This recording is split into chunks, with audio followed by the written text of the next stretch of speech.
Ийхүү сүнсний аялал хийж явахдаа бурханлаг оршихуйн тухай мэдээлэл мэдлэгийг илэрхийлж явахдаа бид өөрийн мэдрэмж сэтгэл хөдлөлийг хаах хандлагатай болчдог. За үүнийг англи хэл дээр spiritual bypassing гэж нэрлэдэг байгаа. Энэ нь юу гэсэн үг вэ гэхлээр ямар нэгэн танд хүнд сэтгэл хөдлөл мэдрэгдэхэд уу гашуу тохиолдох үед эсвэл дотроос айдас мэдрэгдэх үед бүгдийг үгүйсгэх, дарах, нуух, тийм ээ? Нэг үгээр холдуулах, дарах гэж оролдох, зөвхөн бясалгалаар засах гэж оролдох. Бясалгалаасаа гарч ирэхээр нэг арай өөр хүн болчдөг. Бясалгалаа хийхлээрээ оршихуйгаа холбогдоод дүүрээд энэ хоёрын хооронд холбоос байхгүй байдалтай болчих гээд байдаг.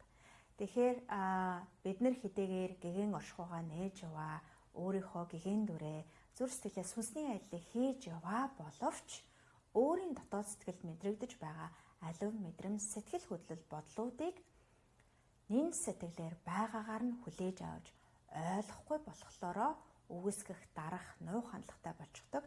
Тэгээд эдгэх танд ойлгогдож, таны өөрийн энергитэй нэмж холбоо тогтоож, эвлэрэл хийх сэтгэл хөдлөл мэдрэмжүүдийг бүгдийг дарснаас болоод тэр гэгэн оршихуй мэдээлэл, мэдрэмжийг одоогийн энэ материалын ертөнц харилцаа дээрээ авчирч буулгах тунд өгөхтэй болдгоо.